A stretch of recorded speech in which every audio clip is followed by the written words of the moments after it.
आज हम बात करेंगे अरविंद उरांव जी से, जो national Adivasi indigenous region coordination committee India के संयोजक है, मुख्य संयोजक है। और इन्होंने अपनी मुहिम को छेड़ रखा है और फरवरी महीने में इसी साल जंतर मंतर पर इन्होंने एक प्रदर्शन करने का काम किया था, जिसमें अनेक राज्यों के लोग आए थे, आदिवासी लोग इकट्ठे हुए थे। और उसमें हम सुने थे इन लोगों के द्वारा कि ये हिंदू नहीं है और इन लोग के साथ जो धार्मिक छलावा आज तक होती रही है और आज तक जो है इनकी मांग को नहीं मानी गई। कभी इनको सरना सनातन कहा गया, कभी हिंदू का ही एक अंग कहा गया, वर्ग कहा गया। तो इसका एक जो है संवैधानिक लड़ाई लड़ने का काम इन लोगों के द्वारा किया जा रहा है। तो हम स्वागत करते हैं अरविंद उरांव जी का, जो मुख्य संयोजक है national Adivasi indigenous religion coordination committee India के। इनसे जानते हैं, इनका पहले स्वागत करते हैं। जोहार। शुक्रिया, जय जोहार। तो ये जो आपका मुहिम है एक अलग आदिवासी धर्म कोड की, जो आप लोगों ने भारतवर्ष में छेड़ के रखा है, तो आपकी मांगे क्या क्या है? सर, हम अपने आप को ये जानते हैं कि हम प्रकृति के पूजक हैं। प्रकृति की गोद में रहकर प्रकृति की पूजा करते हैं और इसीलिए हम अपनी अलग पहचान के लिए लड़ाई लड़ रहे हैं कि जो आने वाला जनगणना 2021 में होगी, उसमें हमको हिंदू, मुस्लिम, सिख, ईसाई, बौद्ध, जैन के अलावा एक सेपरेट ट्राइबल का कॉलम हो, जिसमें हम अपनी पहचान को अंकित करा सकें। मैं बता दूं सर, पूरे भारतवर्ष में 83 टाइप्स के 83 प्रकार के आस्थाओं, मान्यताओं को मानने वाले हमारे 800 तकरीबन भारत के हमारे आदिवासी जनजाति लोग रहते हैं। तकरीबन 16 से 17 करोड़ की आबादी है इनकी।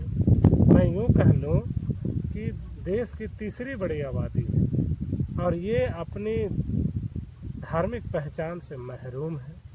और इसीलिए अभी जो हालातें पैदा हो रही हैं, आप देखेंगे कि कुछ दिन पहले विश्व हिंदू परिषद के मोहन भागवत जी ने बयान दिया था भोपाल में कि आने वाला जो जनगणना होगा उसमें आदिवासियों को हिंदू के कॉलम में दर्ज कराया जाए। इसके लिए अपने कार्यकर्ताओं को डोर टू डोर कैंपेनिंग करने के लिए लग जाए, इसका आह्वान किया था उन्होंने।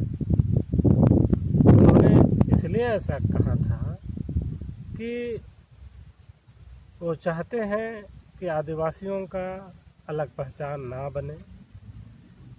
लेकिन ये मांग हमारी आज की नहीं है, ये सदियों पुरानी मांग है और जब तक हमारी मांगें पूरी नहीं हो जाती, हम इस अधिकार की लड़ाई, पहचान की लड़ाई, अपने अस्तित्व की लड़ाई लड़ेंगे। जैसे मैं जान पा रहा था और बहुत सारी जानकारी हमें भी मिली कि भारत जब आज़ाद नहीं हुआ था तो आदिवासियों को एक अलग कॉलम कोड के रूप में मिली हुई थी, उनकी धार्मिक स्वतंत्रता को एक मान्यता, पहचान मिली हुई थी। उस समय चुने हुए प्रतिनिधि आदिवासी समाज के लोग नहीं होते थे, लेकिन आज जब लोकतांत्रिक व्यवस्था में हम रहते हैं तो बहुत सारे सांसद हैं, विधायक हैं जो आदिवासी समाज का प्रतिनिधित्व करते हैं। और इसके अलावा संविधान में प्रदत्त तमाम कानूनें हैं जिसमें कि धार्मिक स्वतंत्रता का एक पहचान के लिए आपका एक प्रावधान मिला हुआ है। बावजूद इसके कि आपकी आवाज़ सदन तक है, आपकी आवाज़ विधानसभा तक है, आज तक इतने सालों के बाद आप अभी तक धार्मिक रूप से जो है एक मान्यता के लिए संघर्ष कर रहे हैं। तो आपको क्या लगता है, क्या कमी है? जागरूकता की कमी है या कि आपके प्रतिनिधि लोग जो विधानसभा या संसद में जाते हैं उन लोगों के द्वारा क्या ऐसा हो रहा है कि आपकी आवाज़ जो है उसकी गूंज वहां तक नहीं पहुंच रही? बिल्कुल सही सर, आप सही बात को हमें सूचना दे रहे हैं, जानकारी दे रहे हैं, बता भी रहे हैं कि जनगणना जब से शुरुआत हुई तब से यूँ कहें कि 1871-72 से आदिवासियों की पहचान एक सेपरेट कॉलम उनको aboriginal, animist, tribal religion, tribes, इन नामों से होता रहा। आज़ाद भारत के समय कांग्रेस की सरकार थी, पता नहीं उन्होंने ऐसा किन परिस्थितियों में किया और उनका जो षड्यंत्र का हम आदिवासी यहाँ के जो मूल निवासी हैं वो शिकार हो गए सर। और हम अपनी पहचान धीरे धीरे खोते चले गए। कुछ सेंसस पार हो गए तब हमारे बुद्धिजीवियों को लगा कि शायद हम कहीं खो चुके हैं। तब तक देर हो चुकी है और ये लड़ाई फिर से शुरू हुई 1980 के दशक में। उस महानुभाव का मैं नाम लेना चाहूँगा, हमारे बीच नहीं रहे अब, स्वर्गीय कार्तिक उरांव जी। उन्होंने 80 के दशक में अलग धर्म कोड होना चाहिए, अलग जनगणना प्रपत्र में उन्होंने बहुत बेहतरीन अंदाज में सदन में रखा था। उसके बाद में डॉक्टर रामदयाल मुंडा जी भी इस आंदोलन को कुछ हद तक बढ़ाए, परंतु इसके बाद या उस समय भी तत्कालीन जितने भी अभी पब्लिक में अवेयरनेस है, इसमें कहीं दो राय नहीं है, परंतु इनके द्वारा जो चुने जाते हैं जनप्रतिनिधि, वो अपनी आदिवासी जनता के साथ छलावा कर रहे हैं, मैं दावे के साथ कह सकता हूँ। ये जो आपकी जो जंतर मंतर में जो प्रदर्शन हो रही थी, तो मैंने आपको एक चैनल में सुना था कि आपने प्रधानमंत्री तक को कहा था कि वो भी इस बार आपके आंदोलन को नहीं रोक पाएंगे। तो असल में जो पूरे आदिवासी लोग पूरे भारतवर्ष में रहते हैं करोड़ों की जनसंख्या में, ऐसी क्या अभी तक ऐसी मजबूरी रही कि अभी तक आप एक साधारण सी चीज को हासिल करने में नाकामयाब रहे हैं, और आगे आपकी रणनीति क्या होगी, किस तरीके से पूरे भारत के लोगों को जोड़ने का काम करेंगे? और जनगणना 2021 में अब तो बहुत कम समय आपके पास रह गया है, किस प्रकार आप अपने धर्म कॉलम और कोड को अलग से एक मान्यता प्राप्त करवा पाएंगे, क्या आप सोच रहे हैं इस दिशा में? सर, जब मैंने इस मूवमेंट को शुरू किया था तब बहुत कम राज्य को मैंने जोड़ पाया था, लेकिन प्रति वर्ष दिल्ली में कार्यक्रम करना और फिर सभी स्टेट में सभा सेमिनार बैठकें करना, इससे अब पूरे देश में हम लोग सारे राज्यों को कोऑर्डिनेट कर लिए हैं। और इस दावे के साथ हम ये बताना चाह रहे हैं या कहना चाह रहे हैं हमारे माननीय प्रधानमंत्री नरेंद्र मोदी जी को कि हम अब दिल्ली आ रहे हैं और इतनी ताकत के साथ आएंगे कि हमें किसी की हिम्मत नहीं कि रोक पाए। और इस बार सदन ना सही, सत्र ना सही, हम जिस मांग को लेकर आएंगे वो लेकर ही जाएंगे। उसका अंदाजा जिस प्रकार का भी रहे वो हम उस दिन बता के दिखा देंगे। ये तो बात सही है, लेकिन अभी आप जिस झारखंड प्रदेश में अभी हैं फिलहाल, और जहां से आप आते हैं उस जगह में भी एक राजनीतिक जो है एक पासा फेंका गया है, और कहीं ऐसा ना हो कि ये जो आपकी मांग है उसको धूमिल करने के लिए एक जो है पीछे से एक चाल चली गई हो राजनीतिक दलों की, और आपके जो आंदोलन है उसको नाकामयाब करने की एक मंशा हो इसके पीछे। तो आप अपने लोगों के प्रति किस तरीके से जो है अपनी जिम्मेवारी को निभाएंगे और उसके उन लोगों में किस प्रकार जागरूकता को फैलाएंगे? क्योंकि जैसा सुनने में आ रहा है कि इस बार के जनगणना प्रपत्र में शायद अन्य की भी कॉलम नहीं रहेगी, और ऐसा माना जा रहा है कि हिंदुओं के कॉलम या फिर कोड में ही उनको दर्ज कराने के लिए एक मुहिम चलाई जाएगी विभिन्न दलों के द्वारा, विभिन्न संगठनों के द्वारा। तो उस समय जो है आपके आंदोलन में एक कमजोर कड़ी होगी। तो इसको किस प्रकार से आप जल्दी से जल्दी इसको जोड़ने का काम करेंगे, क्योंकि ये बहुत सीमित समय आपके पास रह गया है? मैं आपको शेयर करना चाहता हूं सर, तत्कालीन प्रधानमंत्री जी थे अटल बिहारी वाजपेयी। वो 2003 में आए थे रांची के ही मोराबादी मैदान में, और आदिवासी बनवासी एक हैं कह के चले गए थे। हमने उसका जवाब 2004 में हमारी जो पूजा पद्धति है, हमारी जो कल्चरल ड्रेसेस हैं या कल्चर है, और हम जो प्रकृति की पूजा करते हैं किस तरह से करते हैं, इनका जवाब मैंने 2004 में मोराबादी मैदान में लाखों की संख्या में जमा होकर दिया था। और अटल बिहारी वाजपेयी इसलिए कहे थे क्योंकि मैं 2001 की जनगणना को याद दिलाऊं सर, तो उस समय हम लोगों ने एक मुहिम छेड़ा था, सरना नहीं तो जनगणना नहीं। तो वो आंदोलन को दबाने के लिए तत्कालीन प्रधानमंत्री अटल बिहारी वाजपेयी आए जी थे। 2011 का जब सेंसस हुआ सर, उस दौरान फिर से पासा फेंका गया कि सरना सनातन एक है। पहले आदिवासी वनवासी एक है, फिर अभी सरना सनातन एक है। तो आप बिल्कुल सही पूछ रहे हैं हमें कि कुछ फेंके गए हैं।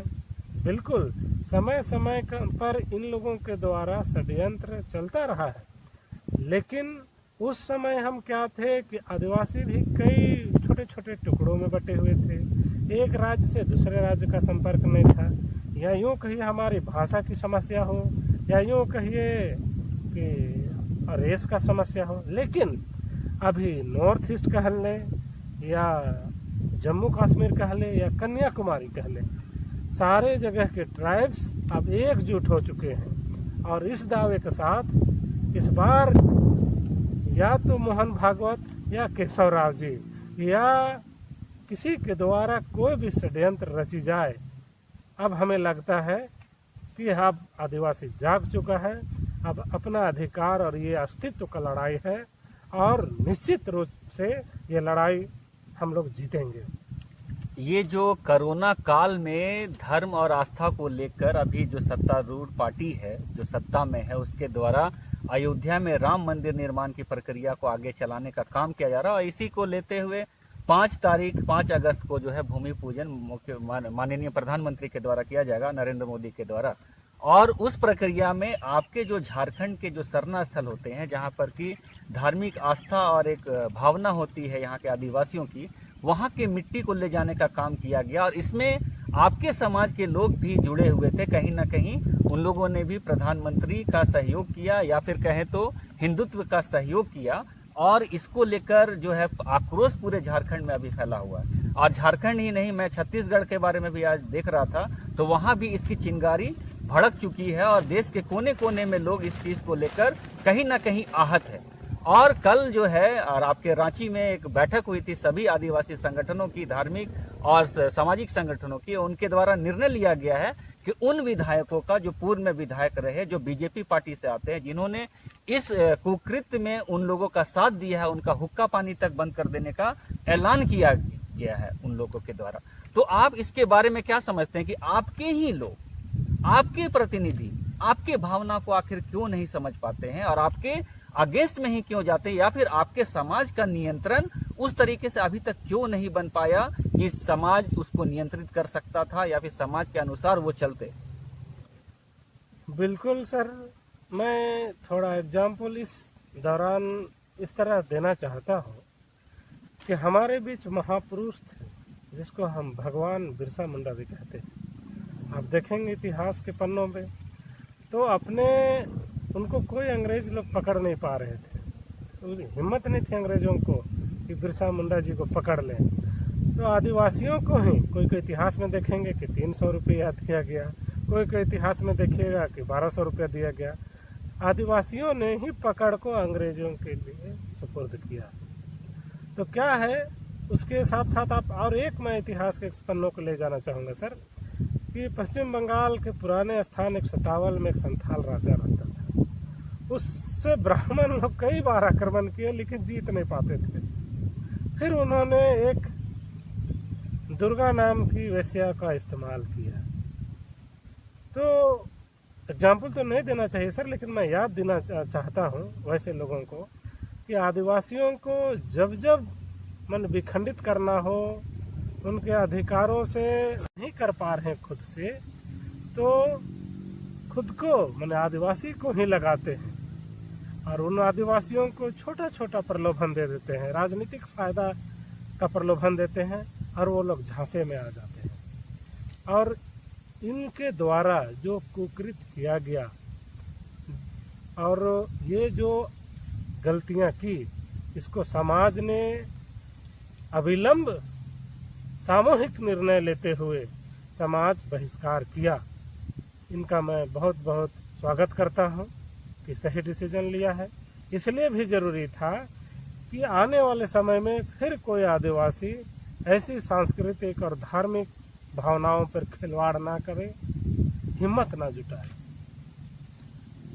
ये बात भी सही है, लेकिन अभी जो है, जब 2011 की सेंसस हुई थी, उसके पहले भी आपके धार्मिक पहचान को लेकर आंदोलन छिड़ा था, और 2001 में भी ये आंदोलन छिड़ा था, और 2021 में हम पहुंच गए। लेकिन ये जो धार एक आंदोलन को मिलना चाहिए था, जो समय के अंतराल जितने समय आपको मिले थे, शायद वो उस तरीके से, शायद उस तरह हम, मुझे जहां तक लगता है, नहीं हो पाया। तो इस बार भी अगर आपके प्रपत्र में जगह नहीं मिलती है, जनगणना प्रपत्र में आदिवासियों को एक अलग धर्म की मान्यता के रूप में, तो उस स्थिति में आदिवासी पूरे देश के क्या करने जा रहे हैं? क्योंकि ये आंदोलन आप पूरे भारतवर्ष में चला रहे हैं और बहुत सारे राज्यों के आदिवासी अब एकजुट हो चुके हैं, तो आगे की आपकी रणनीति क्या होगी? पहले का जो घटना था सेंसस का, तो पहले क्या था, जिस प्रकार हम लोगों ने नारा दिया था 2001 में, सरना नहीं तो जनगणना नहीं, लेकिन ये भी नारा सर हम लोग पूरा ऑल ओवर झारखंड में नहीं दे पाए थे। स्टूडेंट विंग था, हमारी जितनी पकड़ थी, हम लोगों ने एक सीमित दायरे पे हम लोगों ने किया था। लेकिन ये मूवमेंट थोड़ा आगे बढ़ा, हम लोगों में कुछ मैच्योरिटियाँ आई। 2011 के सेंसस में हम लोगों को कुछ और सीखने को, समझने को मौका मिला, और उसके दौरान हमने यही पाया कि अलग अलग राज्यों से लोग अलग अलग समय में जंतर मंतर आ रहे हैं और अपनी अपनी आस्था को, विश्वास को, जो अपना मान्यता को दर्ज कराते थे, वो उस नाम से केंद्र सरकार को मेमोरेंडम देते थे और चले जाते थे। इस बार का सबसे बड़ी पहल ये हुई, राष्ट्रीय आदिवासी इंडिजिनस धर्म समन्वय समिति भारत के द्वारा, कि उन सभी मान्यताओं को या उन सामाजिक संगठनों को या धार्मिक संगठनों को या वैसे बुद्धिजीवियों को या वैसे कार्यकर्ता को जो इस कार्य में जुटे हुए थे पूरा देश के, इन 5-6 सालों में सारे को कोऑर्डिनेट करके एक जगह लाया गया। और जिस प्रकार केंद्र सरकार बहाना बनाती थी कि अलग अलग मांग कर रहे हैं इसलिए नहीं दे सकते, उनको एकजुट होकर के एक साथ मांग पत्र 2 साल से दिया जा रहा है। ये उनके लिए करारा जवाब हो गया कि अलग अलग नहीं दे सकते। अब तो उनका बहाना ही नहीं है। और इस तरह हम ये कह सके कि फिजिकली हम लोग स्ट्रांग हो गए, ऊपर से जो मतभेद था हम लोगों के बीच, वो मतभेद खत्म हो करके एक कॉलम पे आ गए। और मैं आपको दिखाना चाहूँगा इस लिफलेट के पर, इसमें देखिए, इसमें स्पष्ट तौर से है कि जितने भी भारत के ट्राइब्स हैं वो अपनी मान्यताओं को दर्ज करा सकते हैं। ये बात सही है। और दूसरी बात ये है कि झारखंड से 2 महान शख्सियत हुए जिन्होंने आदिवासी धर्म कोड को लेकर पूरे भारतवर्ष में छेड़ने का काम किया था, एक आंदोलन। और आज पूरे झारखंड के आदिवासियों को, पूरे देश के आदिवासी जो है एक टकटकी निगाह से देख रहे हैं और उनको लगता है कि झारखंड से फिर एक बड़ा परिवर्तन का बयार बहने वाला है। यहाँ के लोग संगठित होकर पूरे भारतवर्ष को जोड़ने वाले हैं। तमाम आदिवासी जो है एक साथ एक मुहिम में जुटेंगे और एक अपनी मान्यता को, एक अधिकार को लेकर रहेंगे। तो इस दिशा में आप क्या मानते हैं कि क्या आप उतने सक्षम आज के समय में हैं कि आप उस अधिकार को लेने के लिए मतलब पूरे तरीके से कटिबद्ध हैं और लेके ही रहेंगे, ऐसा क्या आप मानते हैं? बिल्कुल। हम सबसे पहले आत्मविश्वास को जगाए कि हम ये काम कर सकते हैं, और हमारे साथ साथ जितने भी सदस्यों की टीम बढ़ती गई और जो बृहद पैमाने पर एक अम्ब्रेला की टाइप एक टीम बना, उस टीम के साथ एक एक ट्राइब्स के घरों तक हम पहुंच पा रहे हैं। उनके साथ उनकी जो भावनाएं हैं उनके साथ हम ओतप्रोत हो रहे हैं। एक छोटा सा एग्जांपल देना चाहूँगा सर। जो बीते दिन 2019 में जब अंडमान निकोबार में कार्यक्रम हो रहा था, तो आप ही की तरह एक अखबार ने हमसे पूछा, अरविंद जी डिसीजन तो या कॉलम की मांग जो कर रहे हैं वो तो दिल्ली से मिलने वाला है, आप अंडमान निकोबार उस जंगल के क्षेत्र में या समुद्र पार जाना क्यों चाह रहे हैं, वहाँ क्या करेंगे? मैंने जवाब दिया था, इस धरती में यदि 100 की संख्या में भी अगर कोई ट्राइब्स रहता हो तो उनकी भावनाओं को, उनकी आस्था को, उनकी विश्वास को, उनकी मान्यताओं को, उनके विचारों का भी हमें कदर करना है। और इसलिए हम अंडमान निकोबार में कार्यक्रम किए ताकि कोई उंगली ना उठा पाए कि अरविंद जी आप लोग सिर्फ मैदानी भूभाग में या मेजर जो ट्राइब हैं, बड़े बड़े ट्राइब्स, उन्होंने डिसीजन लिया और इस काम को अंजाम दे रहे हैं। ऐसा बिल्कुल नहीं है। हमने पूरे देश के छोटे से छोटे ट्राइब्स हैं उनकी भावनाओं का भी ख्याल रखते हुए सबको विचारों को लिए, और हमारे बीच बहुत बढ़िया और युवाओं की भी ब्रिगेड अभी तैयार हो गई है, बुद्धिजीवियों का भी ग्रुप्स तैयार हो गए हैं। साथ ही साथ मैं और एक खुशी की बात बता दूं आपको कि हमारे साथ है भीम आर्मी जैसी टीम हमें साथ देने के लिए तैयार है, बामसेफ जैसे टीम देने के लिए तैयार है। राष्ट्रीय आदिवासी एकता परिषद ने भी पूरे जोर शोर से कह दिया कि इस बार की जनगणना प्रपत्र में अलग कॉलम होना चाहिए। इसका हम लोग पुरजोर सपोर्ट करते हैं। इस बार हमको लगता है कि तमाम ऐसे संगठन हैं जो एसटी, एससी, ओबीसी, माइनॉरिटी के संगठन हैं, उनके अगुवा हैं, सारे लोगों का अब इस मांग को लेकर के हमारे पक्ष में एकदम खड़ा होने के लिए तैयार हैं। इस जंग में तन मन धन से सपोर्ट करने के लिए तैयार हैं। इस उम्मीद के साथ हमें लगता है कि ये जंग हम जीत रहे हैं।